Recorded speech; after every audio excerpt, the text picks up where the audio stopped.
Did you guys know that this movie is technically a slasher movie? I never knew that. But what I do know is that this movie is packed with a bunch of different awesome and pretty wild firearms.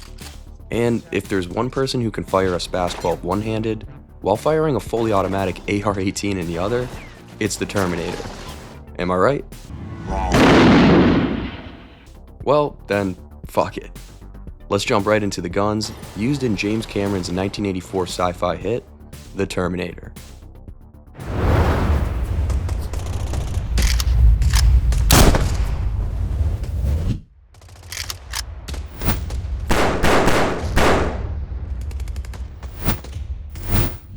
So, I think for this first film specifically, one of the most iconic weapons that the T-800 uses is the AMT Hardballer 45 Longslide, or as the T-800 puts it, the 45 Longslide with laser sighting.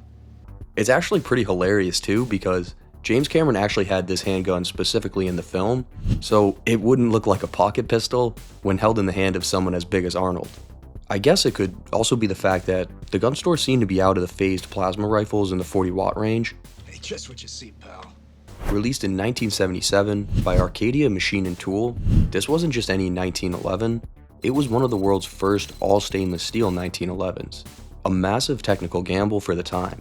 The Longslide variant we see on screen features a monstrous 7-inch barrel designed specifically to give target shooters a longer sight radius and enough muzzle weight to turn the strong recoil of a 45 into a manageable push.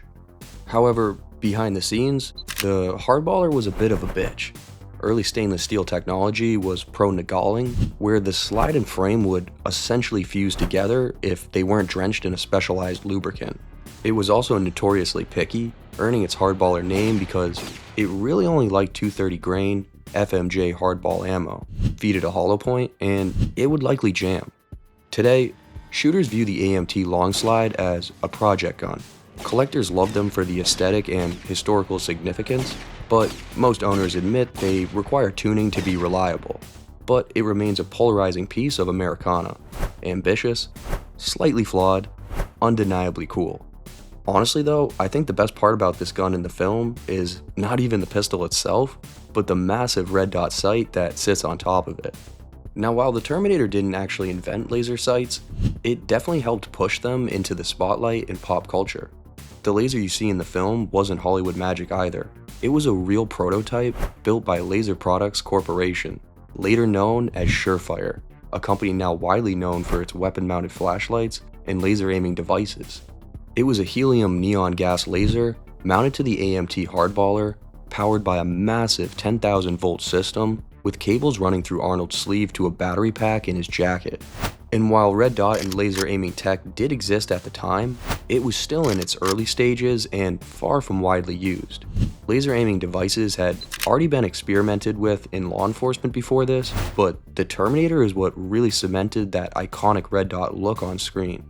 Arnold's character can first of course be seen picking this up from the gun store, where the shop clerk iconically says, Just touch the trigger, the beam comes on, and you put the red dot where you want the bullet to go. You can't miss. Later we can see Arnold using it when he guns down the wrong Sarah Connor, twice. You're dead, honey. And when he confronts Sarah's roommate. He appears to lose it for good later on at the Tech Noir nightclub.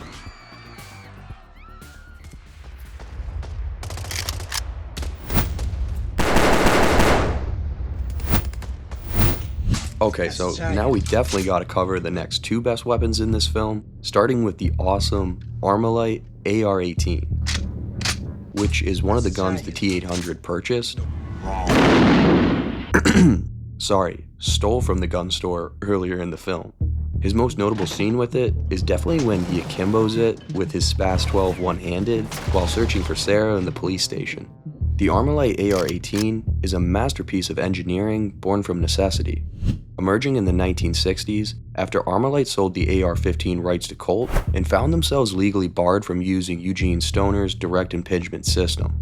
To pivot, designers Arthur Miller, George Sullivan, and Charles Dorchester engineered a clean slate marvel that utilized a short stroke piston system and dual recoil springs housed entirely within the upper receiver.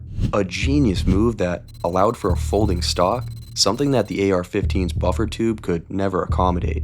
While it was built from rugged stamped steel to be cheap enough for developing nations to manufacture, it ironically became a commercial underdog that the US military passed over. However, it found a legendary and controversial second life in Northern Ireland as the Widowmaker. Becoming so deeply embedded in the Provisional IRA's identity, it was immortalized in the rebel song, My Little Armalite. Check it out now on Spotify. Though it never saw the same mass adoption like that of the M16, the AR-18's technical DNA effectively conquered the world. It's one of the most influential designs in modern combat rifles, with its piston and bolt carrier design living on inside the British SA-80, specifically the L-85, and the German G-36. And of course, it even secured a permanent spot in pop culture history as the cold, mechanical choice for the Terminator, where its folding stock and menacing profile actually made it the perfect weapon for the police station massacre. Today, the rifle is enjoying a massive 21st century renaissance through modern iterations like the BRN 180, proving that while the AR-15 became the standard, the AR-18 became the ultimate influencer, if you will, of firearm technology. Also, if you were wondering how the hell the T-800 was able to buy a fully automatic firearm over the counter in California in 1984, the novel actually explains this as it bought a semi-auto version and converted it to full auto in its hotel room. So, yeah, there you go.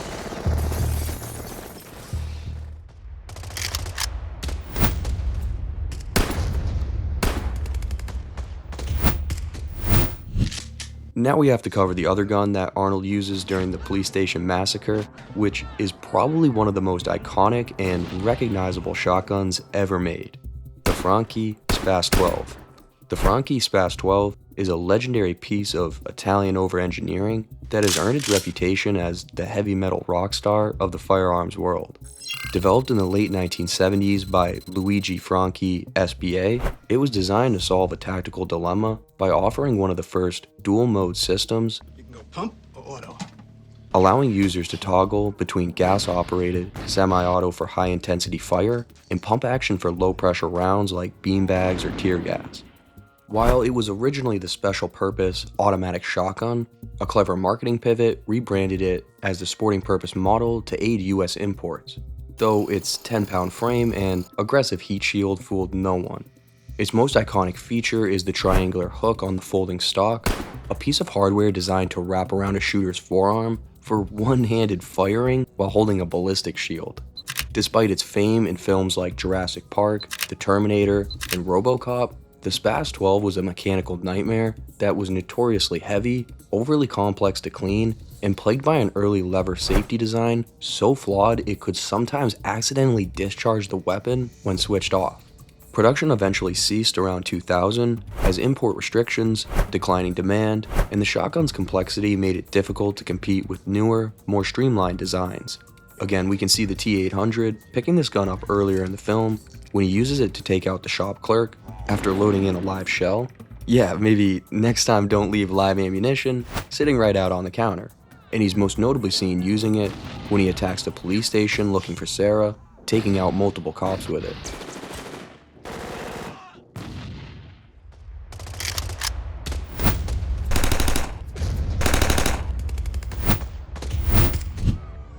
The history of the IMI Uzi is a masterclass in survivalist engineering, born from the urgent necessity of a young Israeli nation that needed a reliable, cost-effective weapon to replace its mismatched collection of World War II surplus. Designed in the late 1940s by Major Uziel Gal, who modestly begged the government not to name the weapon after him. Spoiler alert, they named the weapon after him. The Uzi drew inspiration from the Czech CZ-25, but refined and popularized the telescoping bolt design. By hollowing out the bolt so it wrapped around the breech end of the barrel, Gal moved the barrel further back into the receiver, creating a remarkably compact submachine gun that didn't sacrifice barrel length. This design famously placed the magazine inside the pistol grip, utilizing the hand finds hand principle to make reloading intuitive in total darkness or high-stress combat. Despite its sleek appearance in cinema, the standard Uzi is surprisingly heavy at roughly 8 pounds, heavier than modern assault rifles, which makes the Hollywood trope of dual-wielding them more of a gym workout than a tactical reality. It earned a reputation for being notably safe for an open-bolt weapon, due to Gall's inclusion of a ratchet safety on the charging handle and a built-in grip safety, preventing the accidental drop fire common in other designs. The Uzi's cultural legacy was cemented during the 1981 Reagan assassination attempt when Agent Robert Wanko was photographed deploying one at the scene of the shooting. Whether it's the 600 RPM steady chug of the original, or the 950 plus RPM scream of the Micro Uzi, this 9mm icon remains a definitive piece of firearm history that bridged the gap between the post-war grit and the modern firepower we see today. In the film, the most iconic scene of Arnold using the Uzi comes when he attacks Sarah at the Tech Noir nightclub.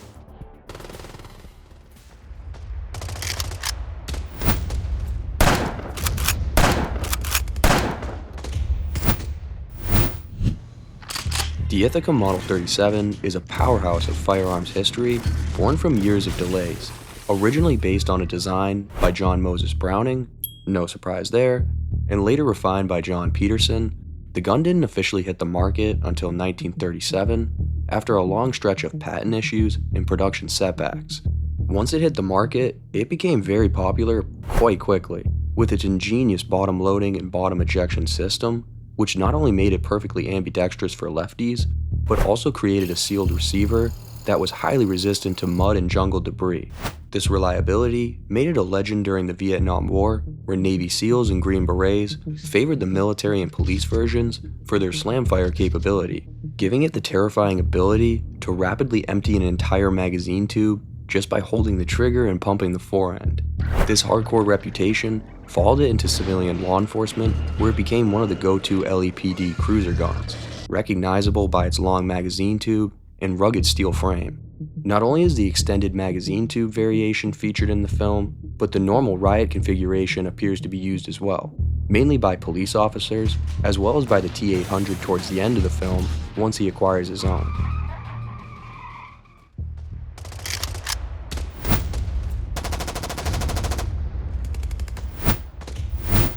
During the attack on the police station, we can see a couple of the officers grabbing from the station's armory Colt M16A1s to fire back at the T-800. The Colt M16A1's journey from a controversial plastic toy to a battlefield icon started with Eugene Stoner's radical use of lightweight aluminum and polymers to create a high-velocity rifle under 7 pounds. But when it hit Vietnam, early rifles were plagued by some serious reliability issues, driven in part by a switch to dirtier ball powder and the Army issuing them without cleaning kits under the false belief they were self-cleaning. The result was deadly malfunctions in combat. These failures accelerated improvements that culminated in the standardized M16A1 in 1967, which addressed the issues with chrome-lined chambers and bores, a forward assist, and proper maintenance gear. Despite being dismissed as a poodle shooter, its gas-operated system delivered low recoil and high accuracy, helping redefine modern rifles and laying the foundation for today's M4.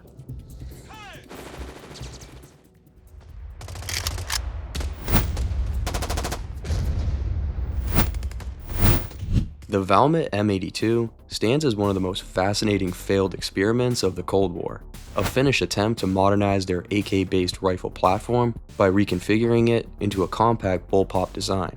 Developed between 1978 and 1986, it wasn't a clean sheet rifle, but rather a redesign built around Valmet's proven gas-operated system, housed inside a futuristic polymer shell.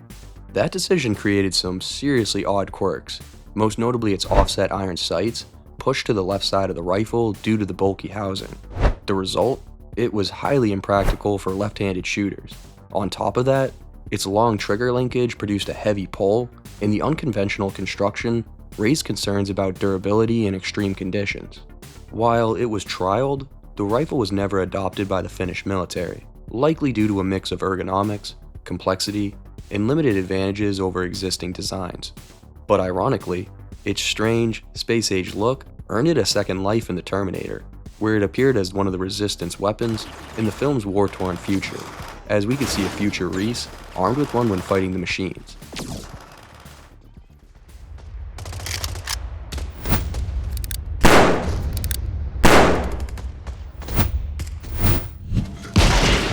Originally introduced in 1949 as the K-38 combat masterpiece, and redesignated in 1957, it was built on Smith & Wesson's K-frame and blended duty durability with target-level precision. It went on to see widespread use as one of the US Air Force sidearms beginning in the late 1950s and serving for decades. Beyond the military, the Model 15 became a staple of American law enforcement and Hollywood alike, appearing in countless police roles on screen. Though discontinued in 1999, its legacy lives on as one of the finest .38 Special Service revolvers ever produced. In the film, many of the police officers during the attack on the police station can be seen armed with the Model 15, which they used to fire back at the T-800. Kyle Reese's character can also be seen taking one from an officer when he first travels back to 1984. And during the end of the film, the Terminator can be seen armed with a nickel-plated one, which he appeared to take from the gun store, as we can see it laying on the counter earlier in the film. Alright, now like we did in our last video, I just want to touch on some of the honorable mentions, ones that just weren't featured enough times or just weren't used enough to get a full breakdown. During a scene where one of the police officers searches one of the cars the Terminator stole, he can briefly be seen armed with a Colt Python. And if you're interested, I actually just released a Patreon exclusive covering Rick's Colt Python from The Walking Dead, where I go a lot deeper into the history of the gun and its use in the show, so yeah, that's up now. Check it out. Patreon links in the video's description. During the attack on the police station, when Kyle Reese knocks out one of the detectives guarding him, we can see him drop on the ground a Colt Detective Special. Most of the resistance fighters in the year 2029 appear to be armed with HK91A3s, which I don't know if anyone noticed, but it appears the gun store owner owned two of his own as well, as we can see them sitting right here on the shelf. And lastly, during the end of the movie when Sarah is riding through the desert, we can see on her lap a stainless Ruger Security 6. Well, hope you guys enjoyed it. Let me know what you think. Did I miss anything? And more importantly, if you had to face off with the T-800, which gun are you going with? I'm probably going with the AR-18 with those jungle-style mags. Drop your pick in the comments. And if you want extra bonus clips and exclusive content, check out the Patreon, just $1 a month. But yeah, appreciate you guys watching, and I'll catch you in the next one.